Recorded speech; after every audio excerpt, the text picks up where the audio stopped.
Hello everyone, this is Rahul Bhardwaj and I welcome you all to pathfinder.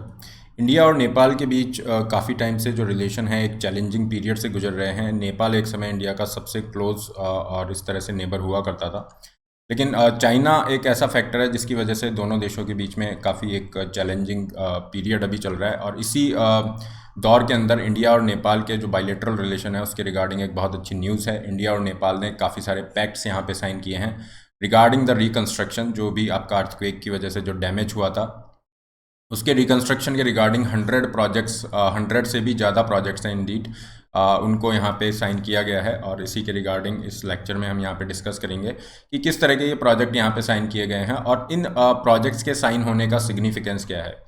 Okay, India Nepal के जो relationship है बहुत ही important हमारे लिए है।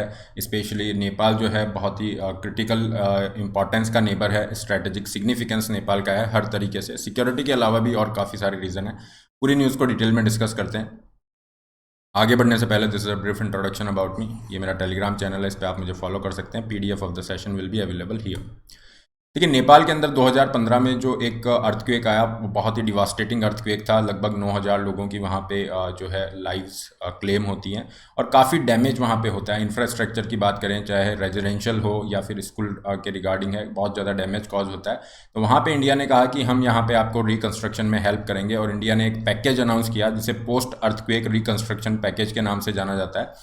इंडिया ने इसके regarding total $250 million, okay, $250 million का यहाँ पे पैकेज ये अनाउंस किया। और इसके अंदर काफ़ी जो सेक्टर्स को हमने टारगेट किया वो थे एजुकेशनल, तो education, cultural heritage, health sector, तीनों के लिए 50-50 मिलियन किया गया और 100 मिलियन जो है हमने हाउसिंग सेक्टर के लिए टारगेट किया। तो ये जो पोस्ट अर्थक्वेक रिकंस्ट्रक्शन पैकेज है इसी को आपका यहाँ पे कंटिन्यू किया जा रहा है। और इसी के रिगार्डिंग आपका काफ़ी सारे मेमोरेंडम ऑफ अंडरस्टैंडिंग, मतलब एक तरह का एग्रीमेंट हुआ है यहाँ पे। और इसके रिगार्डिंग 14 कल्चरल हेरिटेज साइट्स हैं जिनको डेवलप किया जा रहा है एंड 100+ हेल्थ सेक्टर प्रोजेक्ट्स हैं जो कि डैमेज हो गए थे, जिनको वापस से यहाँ पे रिकंस्ट्रक्ट किया जाएगा। ओवरऑल अगर हम ये जो अभी आपके रिसेंट में जो प्रोजेक्ट साइन हुए हैं इनकी कॉस्ट अगर आप देखते हो $36 मिलियन है। मतलब अगर नेपाली रुपीज़ में बात करोगे 400 करोड़ रुपए के आसपास कुछ हो जाता है नेपाली रुपी, 400 करोड़ रुपीज़। यहाँ पे इंडियन एम्बेसी और नेपाल की तरफ से जो पूरे इन प्रोजेक्ट्स की इम्प्लीमेंटिंग एजेंसी है that is central level project implementation unit of national reconstruction authority, जिसे आप कह रहे हैं CLPIU। ये जो CLPIU है this is the implementing agency for both health and cultural heritage projects. तो ये प्रोजेक्ट इंप्लीमेंट किए जाएंगे। The significance of these okay projects, ये जो हमारी अंडरस्टैंडिंग हुई है इसका इंपॉर्टेंस भी हम यहाँ पे डिस्कस करेंगे क्योंकि ये एक बहुत इंपॉर्टेंट डेवलपमेंट है दोनों के बायलैटरल रिलेशनशिप की अगर हम यहाँ पे बात करते हैं। इसके अलावा जो पोस्ट अर्थक्वेक रिकंस्ट्रक्शन पैकेज है उसके अंदर इंडिया ने ऑलरेडी 71 एजुकेशनल सेक्टर प्रोजेक्ट को एग्जीक्यूट किया हुआ है, ये मतलब लिए जा रहे हैं। और 28 कल्चरल हेरिटेज प्रोजेक्ट्स हैं, ये भी आपके काफ़ी सारे डिस्ट्रिक्ट्स में चल रहे हैं। 147 हेल्थ फैसिलिटीज़ इन 10 डिस्ट्रिक्ट्स, ये आपके कंस्ट्रक्शन इस तरह से आपका चालू है।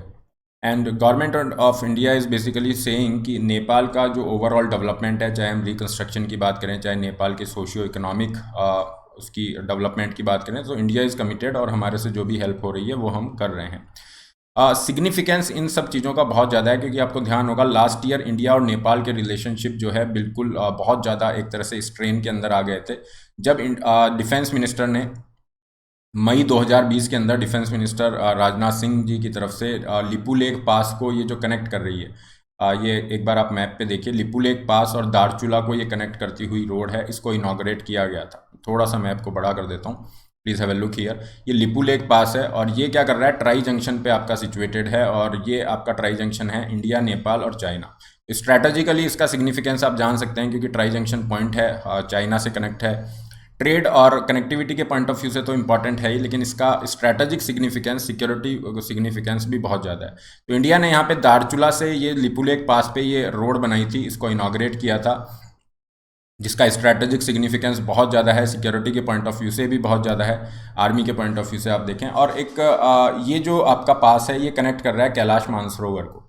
तो जो तीर्थयात्री यहाँ पे जा रहे हैं पिलग्रिमेज के लिए, उनके लिए भी थोड़ी सहूलियत है, उनको टाइम कम लग रहा है, तो उस पॉइंट ऑफ व्यू से भी आप देख सकते हैं। तो इसे जब इनॉग्रेट किया गया, नेपाल ने इसको इसका विरोध किया और नेपाल ने कहा कि ये जो लिपुलेख पास है ये पूरा का पूरा ये जो एरिया है यहाँ पे उन्होंने नया एक मैप निकाला और उसके अंदर ये लिपू लेक पास, काला पानी, ये लिपू लेक के साइड आपको साउथ के अंदर थोड़ा सा ये एरिया दिख रहा है, दिस इज काला पानी। मैप में भी आप देख सकते हैं, एज यू कैन सी ये जो बड़ा सा सर्किल है ये लिपू लेक पास है। और इसके साउथ में अगर आप जाएंगे, as you can see here, south में आप जाते हैं तो यहाँ पे ये काला पानी दिख रहा है।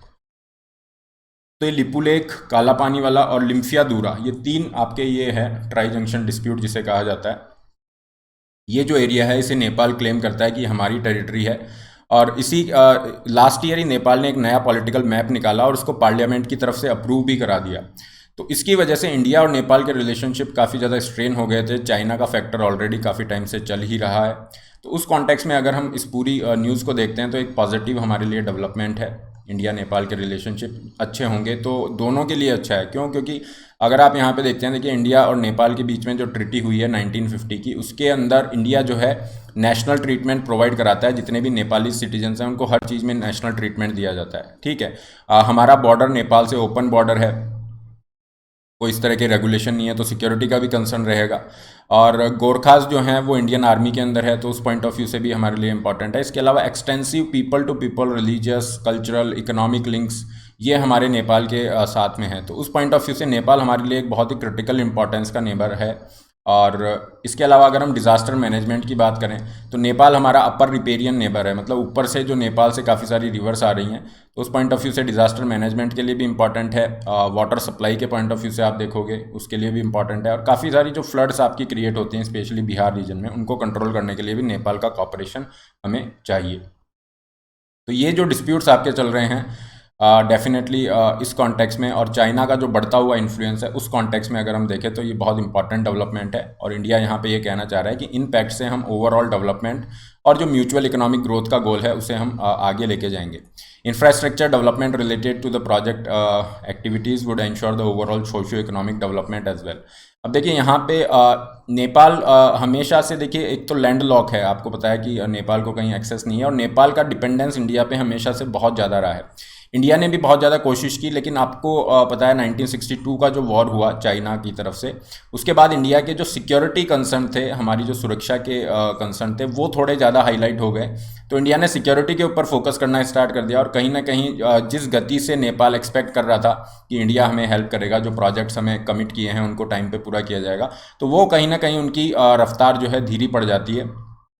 और नेपाल के अंदर एक लोगों में ये एक सेंटीमेंट हो जाता है कि इंडिया हमारे लिए नेग्लेक्टफुल अप्रोच देख रहा है, हमारे जो कंसर्न है डेवलपमेंट कंसर्न, इनको फॉलो नहीं किया जा रहा है। तो ये जो नेग्लेक्टफुल अप्रोच जो एलिगेशन लगाया जाता है नेपाल की तरफ से, वो एक कॉज ऑफ कंसर्न है। इंडिया को उसको डील करना पड़ेगा और नेपाल के जो लोग हैं उनके अंदर वापस से कॉन्फिडेंस बिल्ड करना होगा कि इंडिया भी यहाँ पे यही चाहता है कि आप लोग भी पूरा इस तरह से डेवलप करें। तो चाइना का जो बढ़ता हुआ इन्फ्लुएंस है उसको भी हम थोड़ा सा टैकल कर सकते हैं।